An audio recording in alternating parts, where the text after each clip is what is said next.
Thanks to social media, I learned very quickly I was not the only one wide awake for good portions of the night listening to the wind. Yeah, what do they say? In like a lion, out like a lamb? That's certainly the case with this March, Tony. I thought you tweeted like at 2 a.m. or am I mistaken? 3:20. 3:20 this morning. Were you up too, Tony? Well, it was loud. It was, see? Maybe you were the only one sleeping. I'm sleeping like a baby. Yeah. You wonder why, why do some trees fall and some don't? And obviously it has to do with the magnitude of the wind, but also the health of a tree. Is it an old tree? Is it a rotted tree? Is it a tree that has a fracture from a previous windstorm? So these factors go into play as far as why they come down and why power outages are in certain areas. It is dry. It is still kind of gusty, but not quite as strong as it was when it had Brian really up all night. Take a look at Newport under sunshine. You look out, this picture looks real comfortable until you step outside. I mean, there's still a bit of a wind chill out there. These feel like temperatures running about 15 to 20, which I guess is better than when it was this morning when it was below zero. The wind chills. So we are dry, and we'll stay that way this evening and right on through the overnight hours. We'll keep things clear. And the temperatures will drop down to about 20-25 during the overnight and into early tomorrow morning. I do expect the wind gusts to be gradually diminishing throughout the evening, and maybe a walk on the beach. Where are they? They were there a little while ago. Had a couple walking the beach with their heavy coats. This is low tide down in Narragansett at Town Beach right now. Pretty windy along the coastline still, and chilly.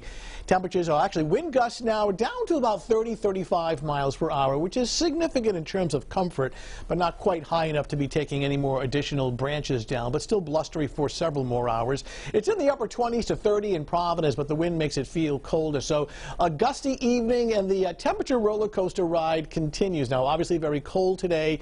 We rebound tomorrow, close to 50 in some areas, only to cool back down by the end of the week and the weekend. So a lot of ups and downs with the temperature, and a very, and I do stress, very quiet, dry 7-day stretch. I really don't see any widespread precipitation or storms. There's nothing on Doppler radar.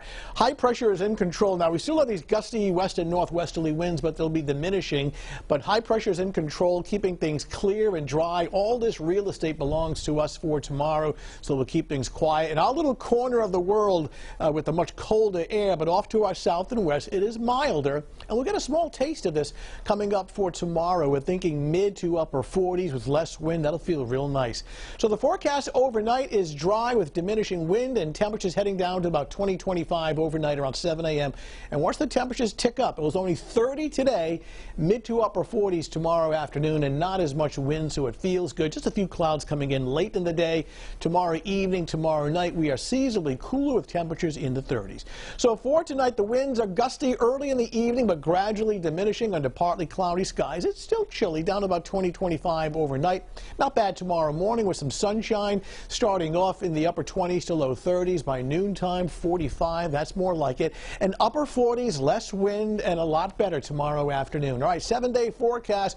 Look how dry it is. A little cooler on Thursday, colder but not extreme for Friday, Saturday, and Sunday, but a definite chill all 3 days, but staying dry with daytime highs only mid to upper 30s and nights in the teens and 20s. Brian and Mike.